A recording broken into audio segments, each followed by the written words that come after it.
Narayano Vishvashik Atmayonir Etachchano Varnaya Vipravarya. I'm going to stop at this point and do the word for word. Yenam, by which. Prajanam, of those who are born. Uta, as also. Atma karma, destined engagement. Rupa, form and feature. Abhidhanam, endeavors. Cha, also. Bidham, differentiation. Vyadhatta, dispersed. Narayana, the Supreme Personality of Godhead. Vishvashrik, the Creator of the universe. Atmayonihi, self-sufficient. Etat, all these. Cha, also. Naha, unto us. Varnaya, describe. Vipravarya, O chief among the Brahmanas. So the translation reads, O chief amongst the Brahmanas, please also describe how Narayan, the creator of the universe and the self-sufficient Lord, has differently created the natures, activities, forms, features, and names of the different living creatures. So I say, and you please repeat, O chief among the Brahmanas, please also describe how Narayan, the creator of the universe and the self-sufficient Lord, has differently created the natures, activities, forms, features, and names of the different living creatures. All right, so here's Prabhupada's purport. Every living being is under the plan of his natural inclinations in the terms of the modes of material nature. His work is manifested in terms of the nature of the three modes. His form and bodily features are designed according to his work, and his name is designated according to his bodily features. For example, the higher classes of men are white, shukla, and the lower classes of men are black. This division of white and black is in terms of one's white and black duties of life. Pious acts lead one to take birth in a good and highly placed family, to become rich, to become learned, and to acquire beautiful bodily features. Impious acts lead one to become poor by parentage, to be always in want, to become a fool or illiterate, and to acquire ugly bodily features. Vidura requested Maitreya to explain these differences between all the living entities made by Narayan, the Supreme Personality of Godhead. All right, so we'll go back through this again. Yena prajanam uta atma karma rupa bidhanam chabidam vyadatta narayana vishvashrik atmayonir etachchano varnaya vipravarya. O chief among the Brahmanas, please also describe how Narayan, the creator of the universe and the self-sufficient Lord, has differently created the natures, activities, forms, features, and names of the different living creatures.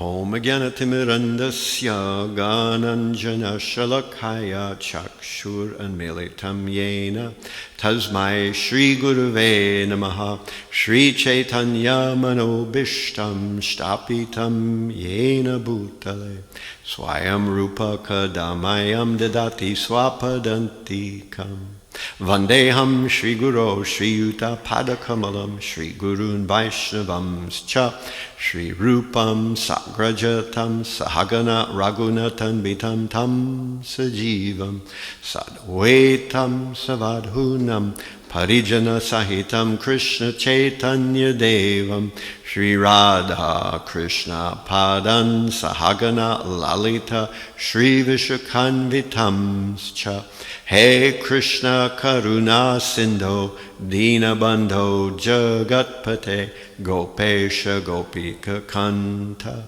Radha Kanta Namostute Tapta Kanchana Gorangi Radhe Vrindavan Eshwari Rishabhanu Sute Devi Pranamami Hari Priye Vanchakalpa Tarubhyascha Kripa Sindubhya Evacha Patitanam Pavanebhyo Vaishnavebhyo Namo Namaha Shri Krishna Chaitanya Prabhu Nityananda Shri Advaita Gadadhar Shri Vasadi Gaur Bhakta Vrinda Hare Krishna Krishna Krishna Hare Hare Hare Rama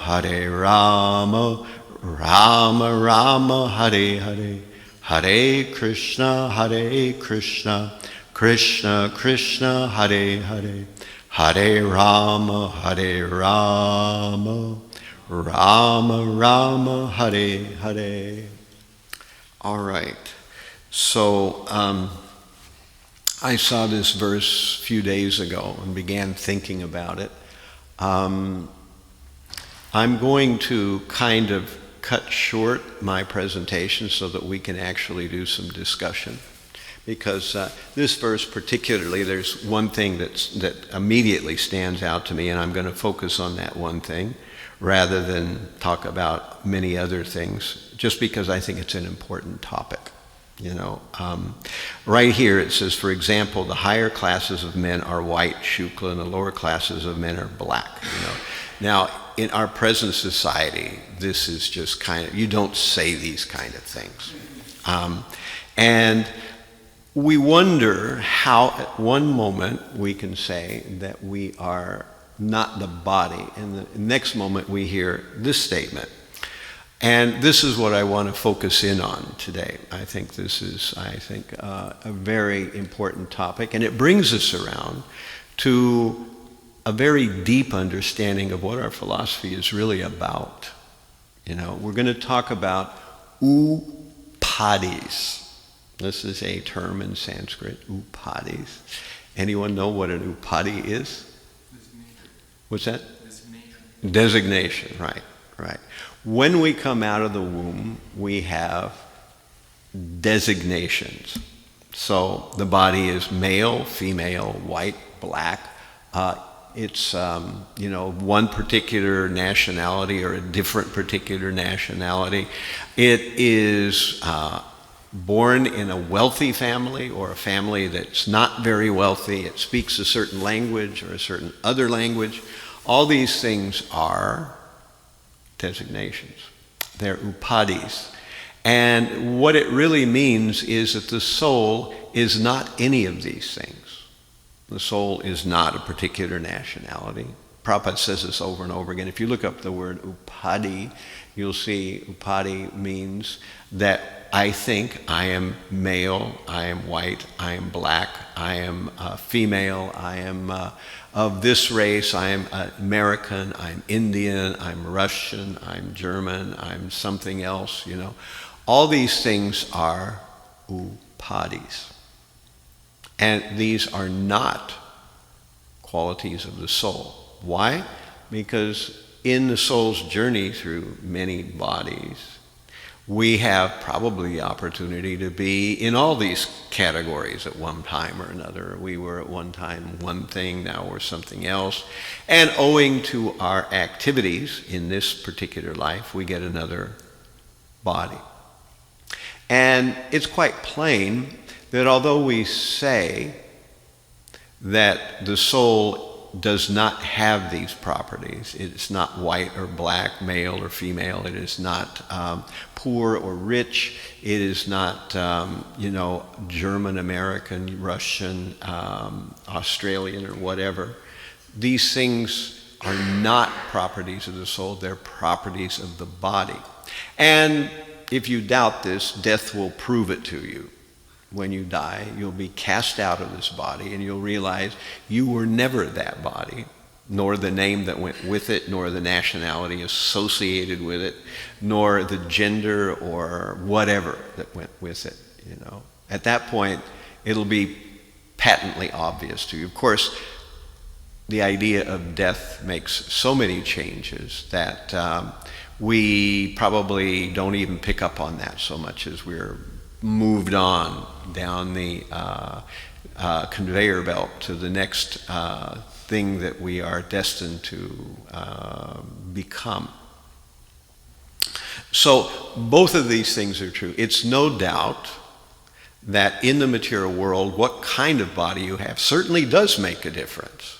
You know, that if you were born in a certain country or a certain race or a certain gender, you will have certain disadvantages that other people will not experience because of the Upadhis associated with your body. Now, I want to make a disclaimer here that I'm going to explain these things the way I understand them, and I know that there are people in ISKCON who would explain them differently, maybe in fact substantially differently. And so at this point, I'm taking the onus on myself, and that's why I want to make this class, my presentation, somewhat short, so we can do some dialogue back and forth, and I can find out what your actual interests are in exploring this topic of Upadhis and how they relate to the way we preach, to who we are, and why it appears that the Srimad Bhagavatam, or here Prabhupada, seems to be talking trash about a certain nationality or a certain race, you know. And this is not unusual. These kind of things are there. You'll see passages which describe the frailties of women. We'll see passages that describe Shudra qualities and why those qualities are undesirable, etc. And so, are the Vedas really telling us that you can't rise above your particular bodily designation? It's like when you travel in the airlines, you have a suitcase with you and they put all these stickers on it, you know, usually around the handle nowadays, but at one point they used to apply the stickers to the suitcase itself. You know, it tells where you came from and what changes of airplane are going to be needing to handle your suitcase so it winds up hopefully in the same country that you wind up. And so this is a, you know, kind of a label that we get. Now, as we've been discussing, the Upadhi does not belong to the soul. The soul is none of these things, but it has a body, and the body is connected to a particular country, to a particular language, a particular race, a particular gender, etc., etc. But we have the Srimad Bhagavatam telling us, actually it's quoted in the Chaitanya Charitamrita, but it's also cited in Bhagavatam, Sarvopadi vinirmuktam tat paratvaina nirmalam hrishikena hrishikesha sevanam bhaktir uchate. That by performing devotional service and associating with the devotees of the Lord, two things happen as byproducts. Those two things are that one is lifted out of whatever upadhi one may be associated with according to their body, and one develops, you know, love of God. You know, so this is part of this verse. This is quoted in Srimad Chaitanya Charitamrita in, what is it, Madhya 19:170. Sarvopadi vinirmuktam tat paratvaina nirmalam hrishikesha hrishikenem sevanam bhaktir uchate.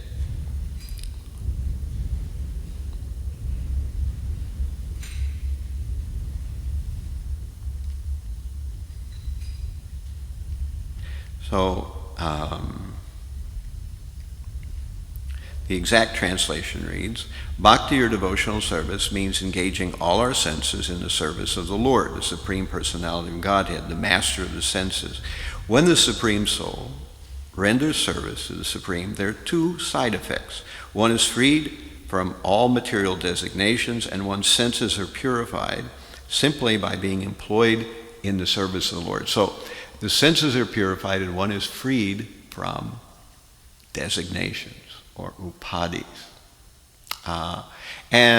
This means that this is the guarantee that engaging in devotional service is going to benefit the individual. We will be released from the Upadhis. So different kinds of people have different issues. Of course, in Bhagavad Gita, we have this verse, Vashamshi Janani Yatabhihaya Navani Grananti Naroparani Tata Sharirani Vihaya Janani Anyani Samyati Navani Dehi, which is the most tongue-twisting verse of anyone that I've run across so far, that it describes that just as a person puts on new garments in the morning and gives up the old garments from their previous day, similarly a person puts on new bodies at the time of death. So the body is described or likened to a dress or an outfit. So we are not our clothes, although clothes speak something about the person within, but we are not the clothes. We just wear clothes.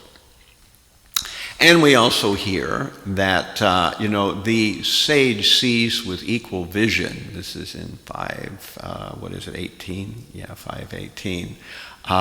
That Pandita Samadarshana, that he sees the dog, the elephant, the dog, the sage, the dog eater, and Shuni Chaiva Swapake Cha Pandita Samadarshana. What's that? Vidyavanaya Sampane Brahmane Gavi Hastini Suni Chaiva Swapakecha Pandita Samadarshana. He sees all those in the same way. Now, what that means is the sage is looking at the soul. Now, because one looks at the soul means that there's also an external appearance too. There's the external feature of the elephant, the dog, the sage, the dog eater, etc., etc. There are these other external things. And obviously, due to karma, as we're learning in today's verse, due to karma, one is in a particular body. And that body has certain advantages and certain disadvantages. And then we have, in chapter 9, Mamhi Partha Vipashritya Yepisyu Papayone Striyo Vaishtasata Sudras Tepi Yanti Paramgatim. That we have that verse that Krishna is telling Arjuna that even if one is in a lower birth, so here it is, lower birth, one still can approach the supreme destination. And so what three categories are named there? Striyo, Vaishyas, and Shudras. So Vaishyas are mercantile people, Striyo is women, and Shudras are of the lower class. But in the age of Kali Yuga, we also have the verse Kalo Sudra Sambhava, that in the age of Kali Yuga, everybody is Sudra. So, what this means is lower birth means everybody. There really are no higher birth entities. So, we find that the onus is on each one of us to lift ourselves out of our upadhis, whatever that happens to be. Whatever our upadhis are, we lift ourselves out by performing devotional service. And if we're performing it correctly without offense, that means that whatever qualities or designations we might have, those are erased by devotional service, and the actual real nature of the soul shines forward without the limitations of whatever designation one might have. So this is the guarantee of Krishna consciousness. Some may categorize it differently, but this is actually how I understand this whole idea, that we are guaranteed that we rise above whatever difficulties or drawbacks or tendencies, unfortunate tendencies to which our body might be prone. We do this by devotional service. So, do the Vedic literatures actually denigrate women or Shudras or people in these lower castes? The answer is the bodies are prone to certain types of what we could say is unfortunate habits or characteristics. But if someone is engaged in devotional service, they will not have those characteristics. Of course, broadly speaking, in a sort of demographic and a statistical way, not even everyone of each one of these categories is uniquely, held back by every one of the unfortunate characteristics. So the scriptures are not bad-mouthing genders or bad-mouthing races or bad-mouthing certain categories of work. They're simply pointing out the frailties or the negative tendencies to which that particular bodily type is prone. And so the white race also has its things that it's prone to, which are, as far as I can see, much more serious than some of these other ones that are being listed as, obvious to others, But nevertheless, the Vedas are not there to try to put people in their place, nor are the Vedas there to try to remind people that they can never rise above the so-called designation to which their body is prone. No, we can and should rise above it. And in one sense, our modern concept of politically correct is a good tendency. I think in general it's good that now people are shying away from always reminding people of what negative tendencies their body type might be prone to. I think that's a good thing. Sometimes it gets to the point where you can't have a realistic conversation, but still in general I think that's a good thing.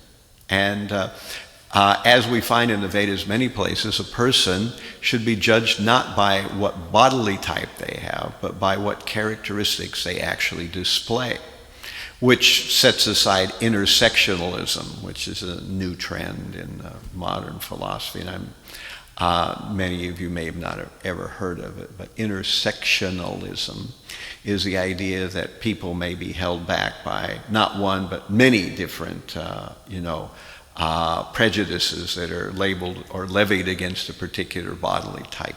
So we don't elevate people just because they're disadvantaged, but at the same time we don't denigrate people just because they happen to be in a certain group or whatever it is. Everybody has an equal opportunity to become Krishna conscious. That's what we say.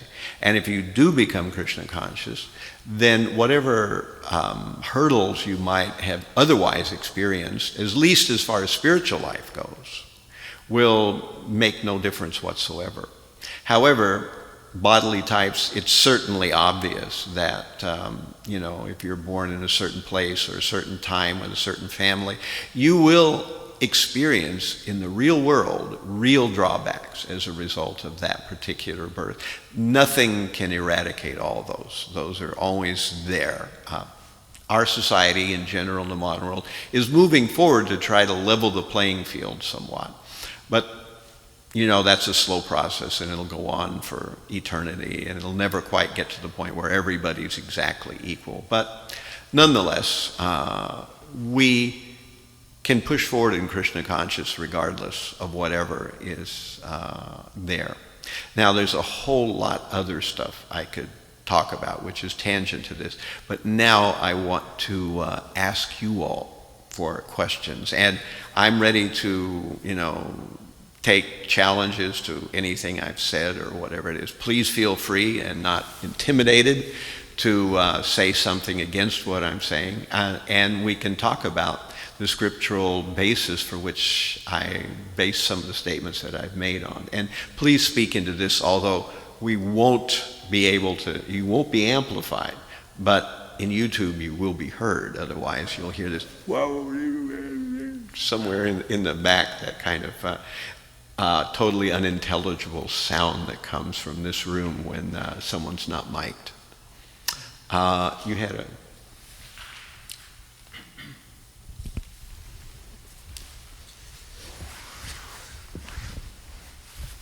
Hare Krishna Maharaj, thank you very much for the wonderful lecture. I have 2 questions. Mm-hmm. I've been always curious about this verse, Kalo Shudra Sambhava, which says that in Kali Yuga, most of the people are Shudras, they are born Shudras. So there are different dimensions to this, according to what my understanding, that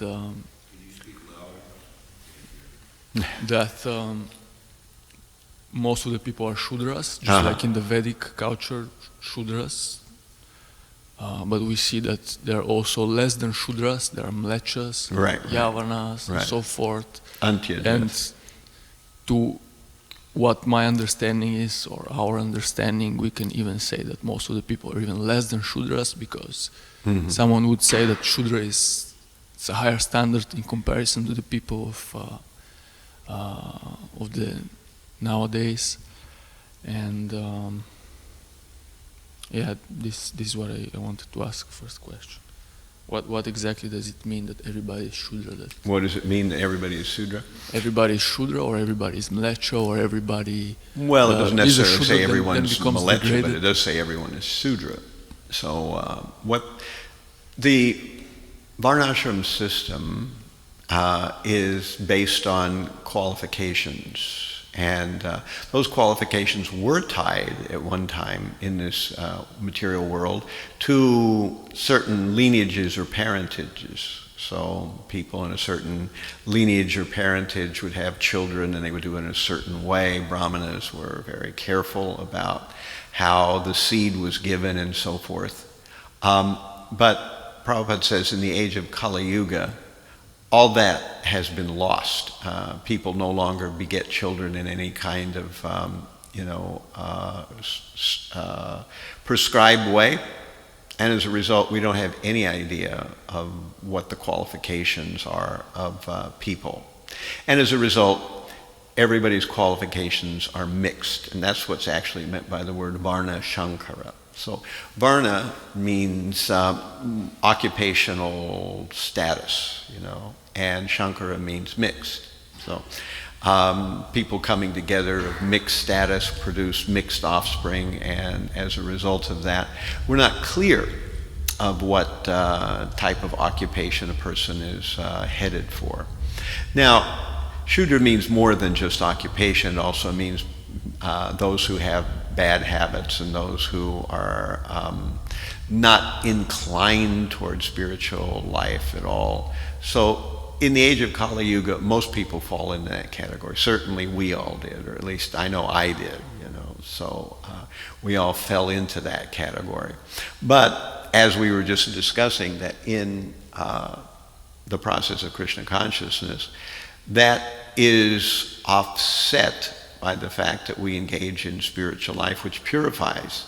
And then we have this verse, Kirata Hunandra Pulinda Pulkasha, this whole verse that lists a whole group of ethnic backgrounds, and says that none of these groups are barred from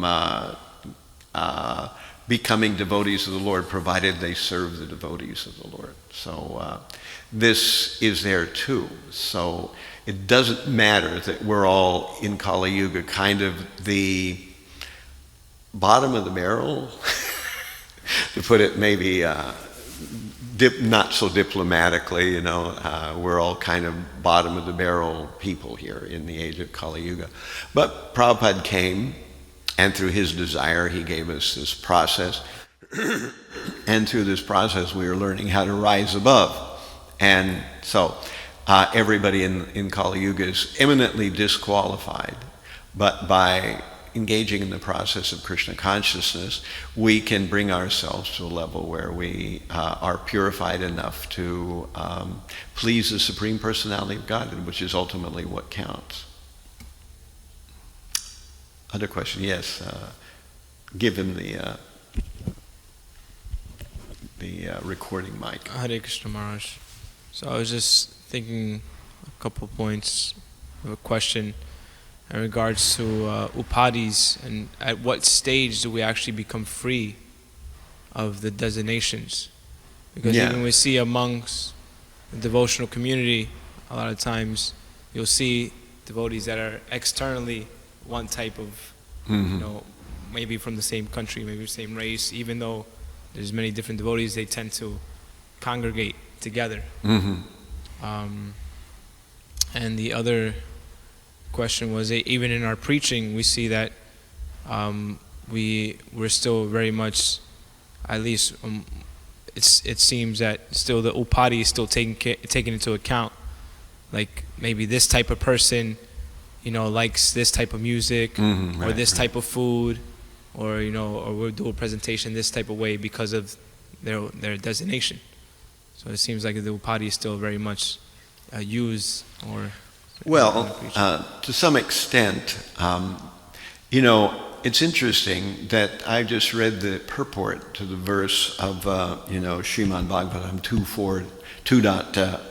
4.18 that Kirata Pulinda Pulkasha, Kirata Hunandra Pulinda Pulkasha, So if you read the purport of that, Prabhupada describes that in the age of Kali Yuga, that you have all these different types. He even describes what these different nationalities, come. Like he says, Russian, Germany, or the Hunas, so probably Poland fits in that too. I come from that background, And then we have the Andhras, which are South Indians, and we have the Kiratas, which are some other part of India, and then there are Aboriginals and all this kind of thing, these various racial or ethnic things, the Yavanas or the Turks, and so on and so forth. So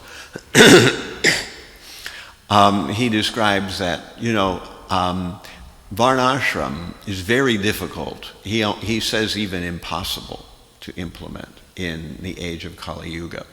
But, we're implementing some aspects of it, So we have a Varnashram system that we can't implement fully because it's impractical. And according to the nationality and according to the place, we know that we don't,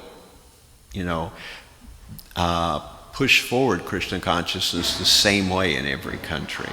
We do it one way in Russia, we do it a different way in the United States. In Africa, it's done another way, So there are certain national trends. And we should not be tone deaf to these trends, because that's what it means to tailor the preaching to the people that we're actually attempting to reach. We have to do that. And as far as where and how we overcome our upadhis, this is a gradual process. And, eya tam mam prapajante tam sataivi bhajamyaham, that according to one's, assiduousness or to one's focus on Krishna consciousness, to that degree, we will overcome our upadhis, either slowly or very quickly. So the onus is on the individual. And we will not be able to overcome all of our unfortunate qualities right away. That will take some time. I recently saw a very nice section, which I've mentioned a couple of times, but I actually did some research and went back to it in the Madhurya Kadambini, where it describes that, there are four kinds of not upadhis, but four kinds of anarthas. And according to one's gradual progress in Krishna consciousness, they are destroyed in succession. Like it says that when they're destroyed partially, it's eka,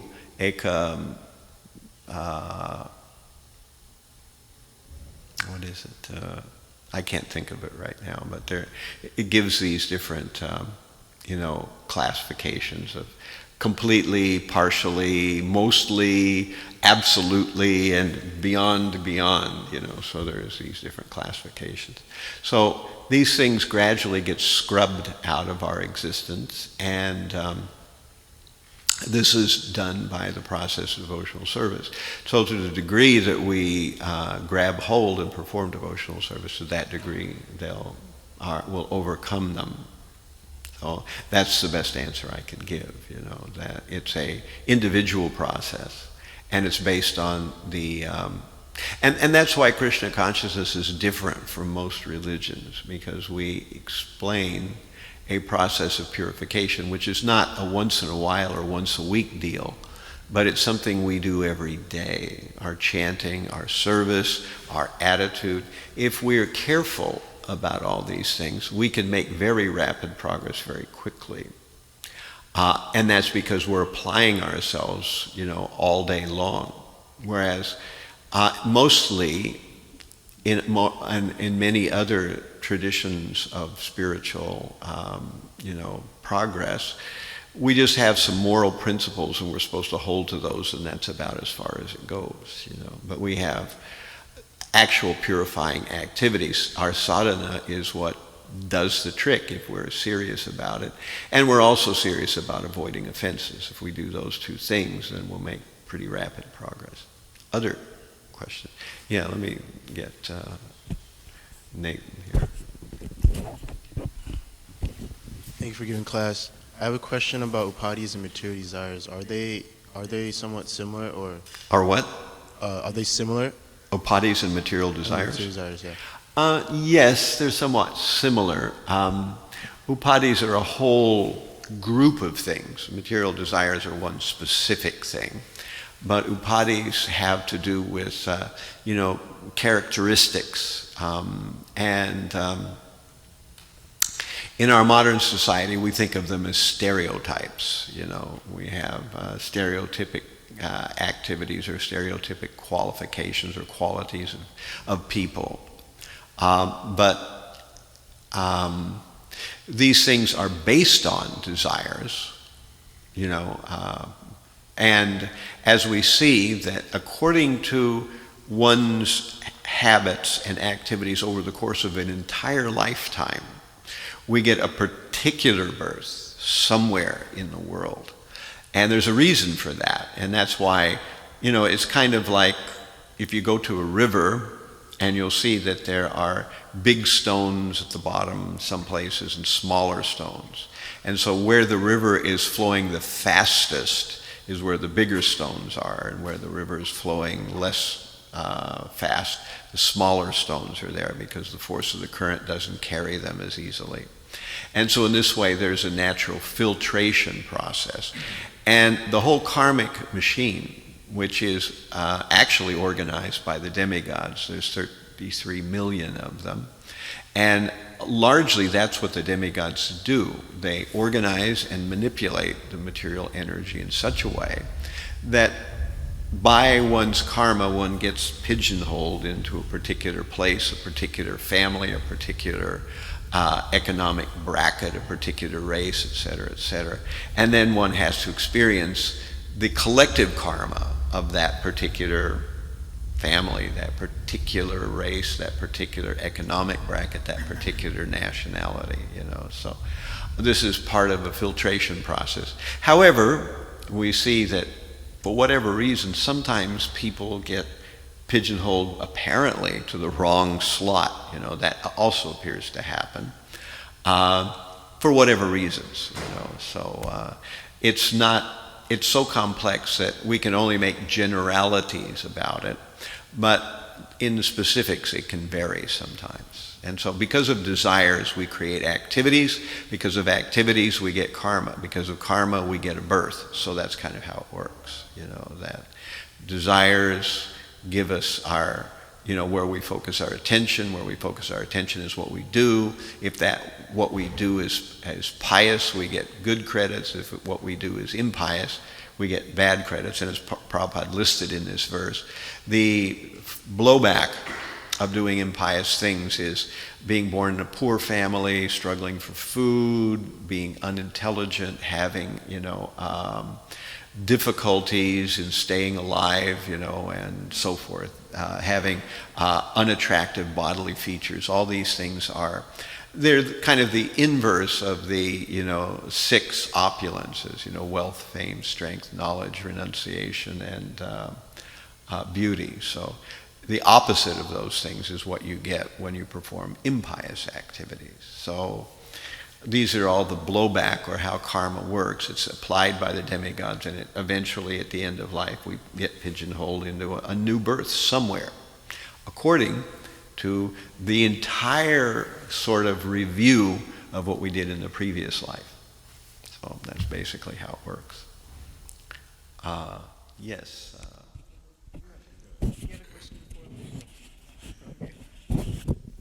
Hare Krishna Maharaj, thank you for the nice class. My question is, in the course of your lecture you were mentioning that you quoted Kalau Shuddha Sambhavam, and you said, so it doesn't really matter of high birth or low birth. So I was on the internet, there is this forum where many Indian Brahmanas, they were discussing about Prabhupada's quotation of Kalau Shuddha Sambhavam, and they were very agitated about Prabhupada's quotation. So, but it also gave me a question about, we do see Kuntimani says Janma Ishwara Shruti Shribi, that there are 4 things which actually tell whether a person belongs to high caste or not. It depends on beauty and the 4 things, education, like that. Or we also see in the Bhagavad Gita, it is mentioned as Shuchinam Shrimatam Gehe. He's born in a Brahmana family or in a rich family.